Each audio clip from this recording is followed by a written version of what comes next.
خدا جب کسی عورت سے ناراض ہوتا ہے تو اس کے جسم میں 10 نشانیاں واضح ہو جاتی ہیں۔ جس عورت کے جسم میں یہ نشانیاں ہوں اسے فوراً اللہ تعالیٰ سے توبہ استغفار کرنا چاہیے۔ بسم اللہ الرحمن الرحیم۔ اسلام سے قبل عورت کی حالت زار ناقابل بیان تھی۔ عورت کو محض بچہ پیدا کرنے اور خامند اور بچوں کی خدمت کے قابل ہی سمجھا جاتا تھا۔ عرب معاشرے میں عورتوں کے خلاف شدید نفرت پائی جاتی تھی۔ گھر میں عورت کے وجود کو مرد اپنی توہین سمجھتا تھا۔ عرب معاشرے میں بچیوں کو زندہ دفن کرنے کا رواج بھی تھا، لیکن جب اسلام کا سورج عرب کی سرزمین پر طلوع ہوا تو اس سے عورت کی تاریک زندگی میں بھی روشنی کی بارش ہونے لگی۔ اسلام نے عورت کو وہ حقوق دیے جن کا زمانہ جاہلیت میں تصور بھی ناممکن تھا۔ اسلام نے عورت کے مختلف حیثیتوں میں حقوق متعین کیے اور ان کی ادائیگی کو اپنے ماننے والوں پر بھی لازمی قرار دیا۔ ماں کی حیثیت سے اسلام نے جنت کو ماں کے قدموں میں رکھ دیا اور اولاد کو تاکید کی کہ ماں باپ کے سامنے اف تک نہ کہا جائے۔ خامند پر یہ لازمی قرار دیا کہ وہ اپنی بیوی کے آرائش و آسائش کا مکمل خیال رکھے اور اسے گھر کی چار دیواری کے اندر تمام ضروریات زندگی کا سامان مہیا کرے۔ اس کے علاوہ اسلام نے بہن، بیٹی، خالہ، دادی، نانی کی حیثیت سے بھی عورت کو حقوق سے نوازا۔ اسلام نے عورت کو حق کے وراثت عطا فرمایا تاکہ عورت معاشی ضروریات کی تکمیل کے لیے کسی کی دست نگر نہ ہو۔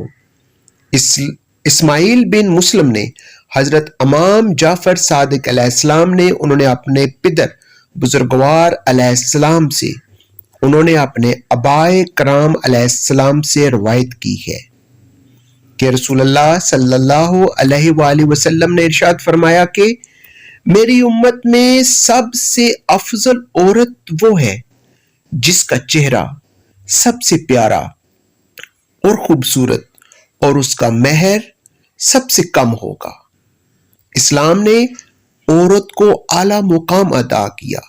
اسلام کی نظر میں انسانی لحاظ سے مرد اور عورت دونوں برابر ہیں، لہذا مرد کے لیے اس کی مردانگی قابل فخر نہیں اور نہ عورت کے لیے اس کی نسوانیت باعث شرم کی بات ہے۔ ہر فرد کی زندگی میں عورت کسی نہ کسی صورت میں ایک مؤثر کردار ادا کرتی ہے۔ ایک متوازن اور ترقی یافتہ معاشرے کی بنیاد رکھنے میں عورت کی بڑی اہمیت ہے۔ قرآن مجید اور سنت رسول میں عورت کے مقام کے بارے میں کئی ایک آیات موجود ہیں۔ عورت خواہ ماں، بہن، بیوی یا بیٹی ہو، اسلام نے ان میں سے ہر ایک کے حقوق و فرائض کو تفصیل سے بیان کیا ہے۔ کسی بھی انسان کے لیے ماں ہی زندگی کا مصدر ہوتی ہے، وہی دنیا میں اس کی آمد اور بقا کا سبب بھی ہے۔ اس لیے اس کا شکر ادا کرنا، اس کے ساتھ نیکی سے پیش آنا اور خدمت کرنا عورت کے اہم ترین حقوق میں سے ہے۔ حسن سلوک اور اچھے اخلاق سے پیش آنے کے سلسلے میں ماں کا حق باپ سے زیادہ ہے، کیونکہ بچے کی پیدائش اور تربیت کے سلسلے میں ماں کو زیادہ تکالیف کا سامنا کرنا پڑتا ہے، اور اسلام نے ان تمام تکالیف کو سامنے رکھتے ہوئے ماں کو زیادہ حسن سلوک کا مستحق قرار دیا، جو اسلام کا عورت پر بڑا احسان ہے، خواتین کے لیے بہترین بشارت ہے۔ ایک مرتبہ نبی کریم صلی اللہ علیہ وآلہ وسلم کی خدمت میں ایک خاتون آئی اور آ کر عرض کرنے لگی، اے اللہ کے نبی صلی اللہ علیہ وآلہ وسلم، مرد تو نیکیوں میں سے ہم سے بہت آگے بڑھ گئے، پوچھا وہ کیسے؟ کہنے لگی جی یہ آپ کے ساتھ جہاد میں شریک ہوتے ہیں، ساری رات جاگ کر دشمن کی سرحد پر پہرا دیتے ہیں، اور ہم گھروں کے اندر ان کے بچوں کی پرورش کرتی رہتی ہیں، ان کو پکا کر کھلاتی ہیں، تو ہم جہاد میں اس طرح راتوں کو پہرا بھی نہیں دیتی، اس طرح ہم آ کر قتال بھی نہیں کرتی جس طرح مرد کرتے ہیں، یہ تو نیکیوں میں ہم سے آگے بڑھ گئے، اور مسجدوں میں جا کر جماعت کے ساتھ نمازیں پڑھتے ہیں، ہم تو گھروں میں ہی پڑھ لیتی ہیں، ہم جماعت کے ثواب سے محروم ہو گئیں۔ جب انہوں نے یہ سوال پوچھا تو اللہ کے پیارے نبی صلی اللہ علیہ وآلہ وسلم نے فرمایا، سوال پوچھنے والی نے بہت اچھا سوال پوچھا۔ رسول اللہ صلی اللہ علیہ وآلہ وسلم نے فرمایا، جو عورت اپنے گھر میں اپنے بچوں کی وجہ سے رات کو جاگتی ہے تو اللہ تعالیٰ اس مجاہد کے برابر اجر عطا فرماتے ہیں جو ساری رات جاگ کر دشمن کی سرحد پر پہرا دیتا ہے۔ گویا گھر کے نرم بستر پر عورت کے بیٹھنے کو اللہ تعالیٰ نے جہاد کا ثواب عطا فرمایا۔ رسول اللہ صلی اللہ علیہ وآلہ وسلم نے فرمایا، جو عورت اپنے گھر میں نماز پڑھ لیتی ہے تو اللہ تعالیٰ اس مرد کے برابر اجر عطا فرماتے ہیں جو مرد مسجد میں جا کر جماعت کے ساتھ تکبیر اولا کے ساتھ نماز پڑھتے ہیں۔ تو عورت کے ساتھ اللہ تعالیٰ نے بہت نرمی کا معاملہ فرمایا۔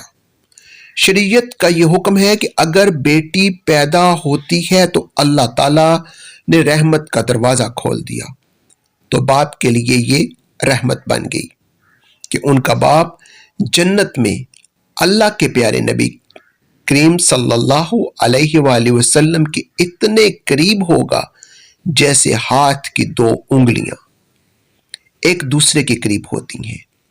یہ حدیث پاک کا ایک مفہوم ہے۔ حدیث پاک کا مفہوم ہے کہ جب کوئی عورت کنواری مر جاتی ہے، ابھی شادی نہیں ہوئی ہوتی، فوت ہوگی، تو یہ جب قیامت کے دن کھڑی کی جائے گی تو اللہ تعالیٰ اس کو شہداء کی قطار میں کھڑا کریں گے، اس لیے کہ یہ کنواری تھی، ماں باپ کے گھر میں رہی، اس نے اپنی عزت و عفت کی حفاظت کی، ابھی اس نے خامد کا گھر نہیں دیکھا، وہ عیش و آرام نہیں دیکھے جو خامد کے ساتھ مل کر انسان کو نصیب ہوتے ہیں۔ چونکہ یہ محروم رہی، اس وجہ سے اللہ تعالیٰ نے اس پر مہربانی کر دی۔ اگر یہ کنوارے پن میں فوت ہو جائے گی تو اس کو شہید آخرت کا درجہ دیا جائے گا۔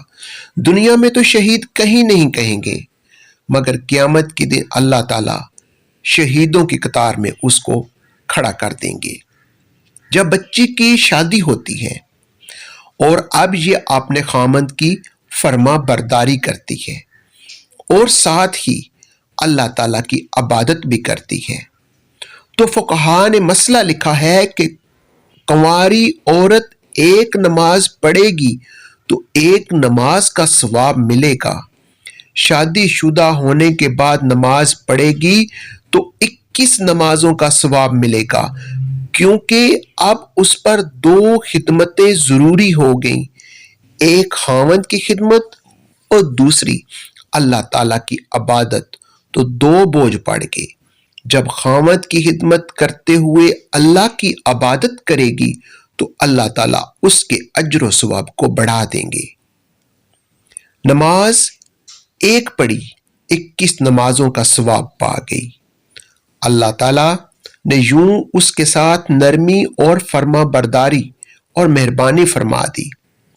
ازدواجی زندگی میں اللہ تعالیٰ نے قرآن پاک میں مردوں کی سفارش کی ہے کہ عورتوں کے بارے میں فرمایا، تم ان عورتوں کے ساتھ اچھے طریقے سے زندگی گزارنی ہے۔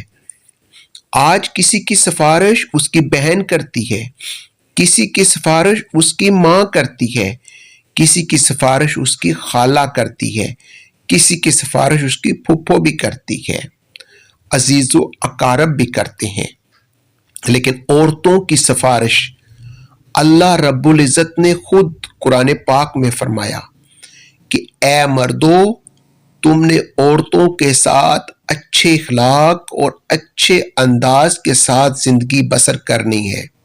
عورت اپنے خاوند کے ساتھ اچھے انداز میں زندگی بسر کر رہی ہے۔ اس کے بعد اس عورت کو امید لگ گئی، یعنی کہ یہ حاملہ ہو گئی، تو حدیث پاک کا مفہوم ہے جس لمحے اس کو حمل ہوا اس لمحے اللہ تعالیٰ نے اس عورت کے پچھلے گناہوں کو معاف فرما دیتے ہیں، اس لیے کہ کچھ عرصہ یہ بالکل بیماری کی حالت میں گزارے گی۔ بچے کی پیدائش کا جو 9 مہینے کا وقت ہے، یہ پورا حمل کا زمانہ یہ عورت کے لیے بیماری ہی کا زمانہ ہوا کرتا ہے۔ تو اللہ تعالیٰ نے یہ مہربانی فرما دی کہ جیسے ہی اس کے سر پر یہ بوجھ پڑا، اسی لمحے اللہ نے اس کی زندگی کے پچھلے گناہوں کو معاف کر دیا۔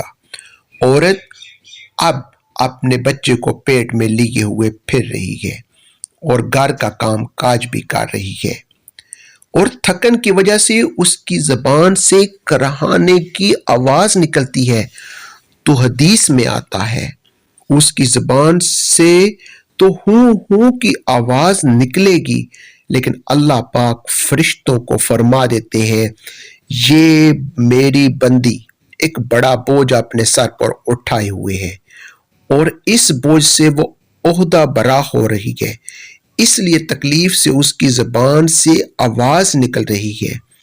اس کی بجائے سبحان اللہ، الحمدللہ، اللہ اکبر کہنے کا ثواب اس کے نامہ اعمال میں لکھا جائے۔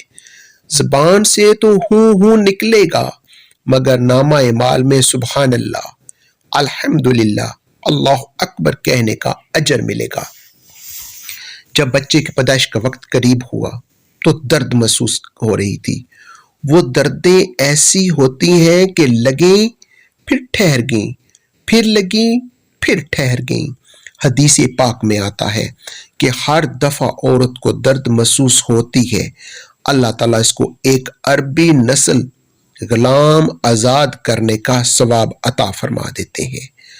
ہر درد پر ایک عربی نسل کا غلام آزاد کرنے کا ثواب اس کے نامہ اعمال میں لکھا جاتا ہے۔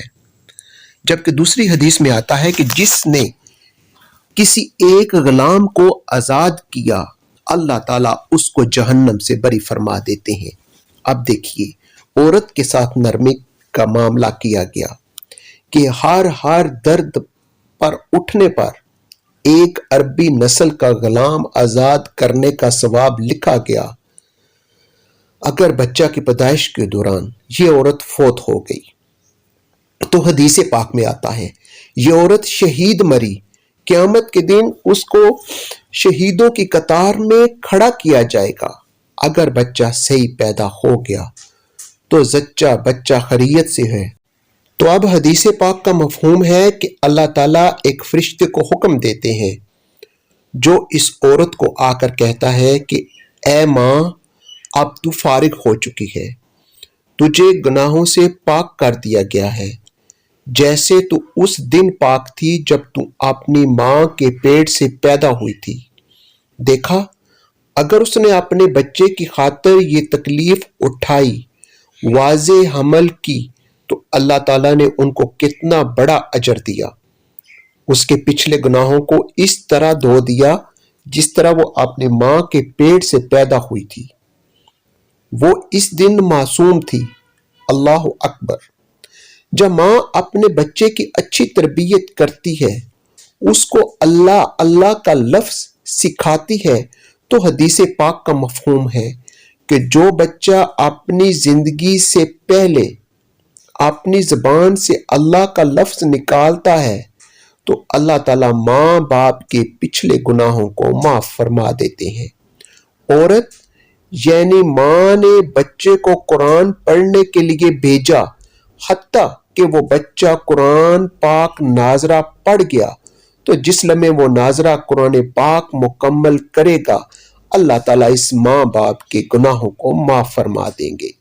اگر بیٹے یا بیٹی کو قرآن پاک حفظ کرنے کے لیے ڈالا اور وہ حافظ بن گیا جب وہ بیٹی حافظہ بن گئی تو حدیث پاک کا مفہوم ہے کہ اللہ تعالیٰ قیامت کے دن اس کے ماں باپ کو نور کا ایسا تاج پہنائیں گے جس کی روشنی سورج کی روشنی سے بھی زیادہ ہوگی، بلکہ سورج کسی کے گھر میں آ جائے تو اس کے گھر میں اتنی روشنی نہیں ہوگی جتنا اس نور کے بنے ہوئے تاج میں سے روشنی ہوگی۔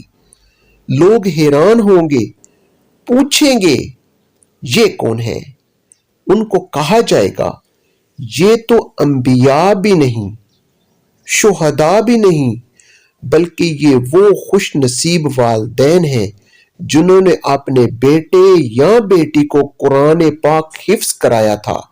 آج اللہ نے نور کے بنے ہوئے تاج ان کے سروں پر رکھ دیے۔ تو دیکھا، قدم قدم پر اجر و ثواب مل رہا ہے۔ یہ عورت اپنے گھر کے کام کاج کرتی ہے تو کام کاج کرنے پر بھی اجر و ثواب دیا جاتا ہے۔ مثلا کون سی عورت ہے جو گھر کے اندر صفائی کا کام نہیں کرتی، گھر کے اندر اپنے کپڑے نہیں دھوتی، یا گھر کے اندر کھانا نہیں پکاتی؟ یہ کام تو عورتیں گھر میں کرتی ہی ہیں۔ اس پر بھی عورت کو اجر و ثواب عطا کیا جاتا ہے۔ ایک حدیث پاک کا مفہوم ہے، فرمایا گیا کہ جو عورت اپنے خاوند کے گھر میں کوئی بے ترتیب پڑی ہوئی چیز اٹھا کر ترتیب کے ساتھ رکھ دیتی ہے تو اللہ تعالیٰ ایک نیکی عطا فرما دیتے ہیں اور جنت میں ایک درجہ بلند فرما دیتے ہیں۔ اب عورت 3 روزانہ چیزوں کو گھر میں ترتیب سے رکھتی ہیں، کچن کی چیزوں کو ہی لے لیں تو میرا خیال ہے کہ کم و بیش 50 چیزوں کو ترتیب سے رکھتی ہی ہوں گی۔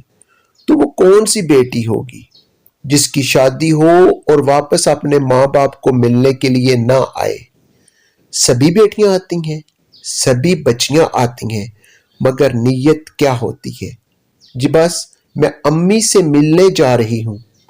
یہ نیت نہیں ہوتی کہ میرے اس عمل سے بھی اللہ تعالیٰ راضی ہوں گے۔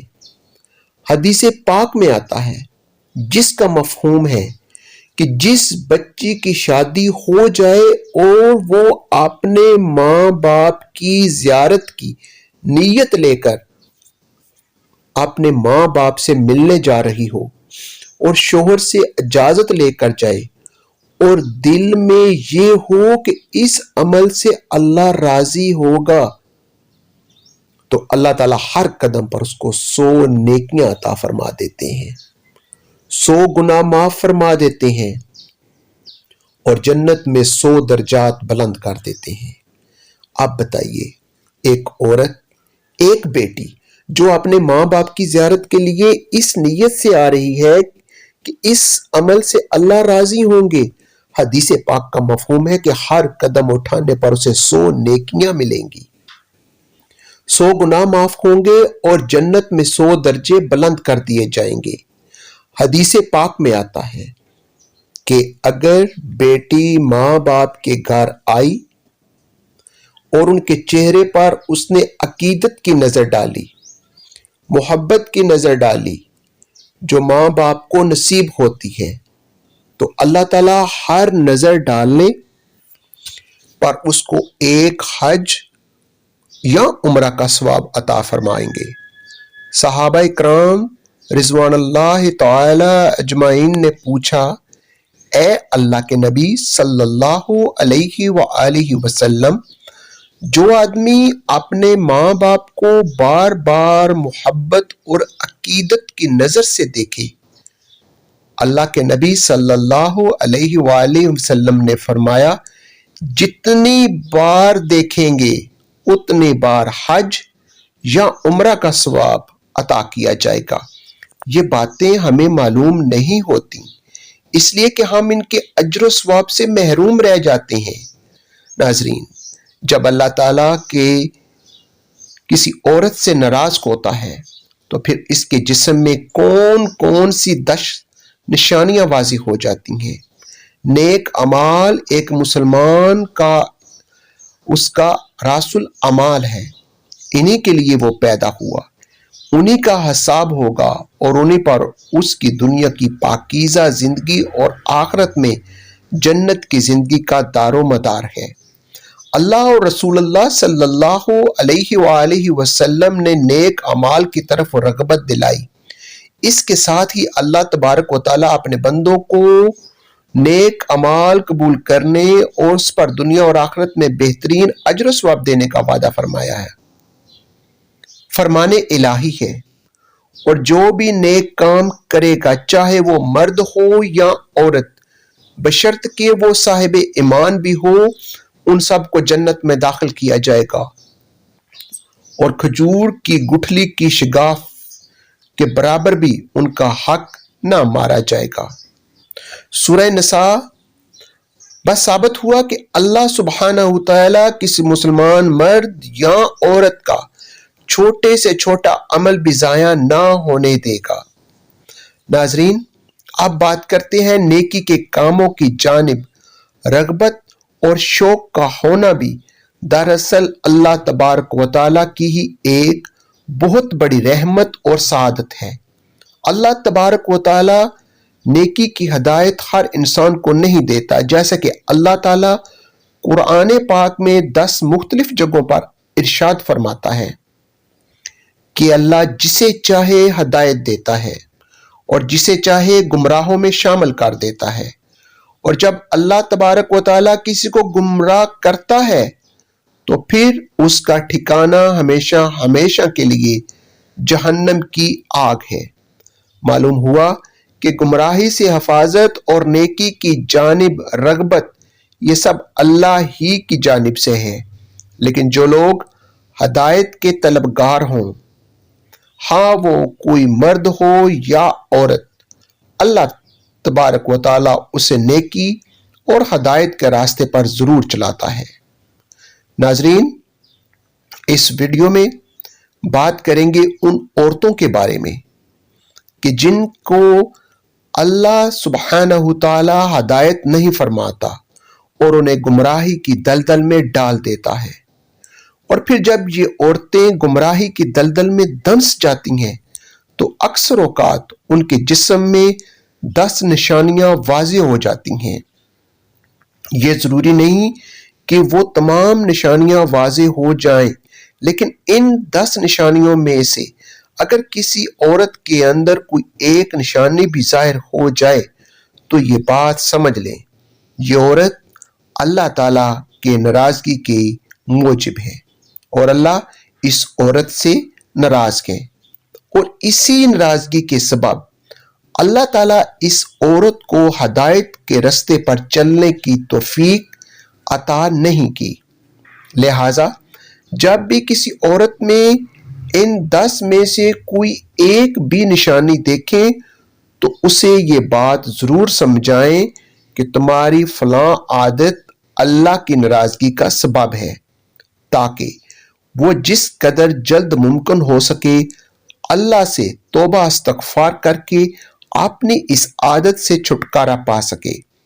حضرت علی شیر خدا رضی اللہ تعالی عنہ سے کسی نے پوچھا کہ یا علی، بتائیے کہ کیسے پتہ چلے کہ اللہ تبارک و تعالیٰ کسی عورت سے ناراض ہے یا راضی ہے، یعنی کسی عورت کو یہ بات کیسے معلوم ہو سکتی ہے کہ اللہ اس کے ساتھ ناراض ہے، یا کسی عورت کے اندر ایسی کون سی نشانیاں ہو سکتی ہیں جن سے اس بات کا پتہ چل سکے کہ اللہ اس عورت سے ناراض ہے؟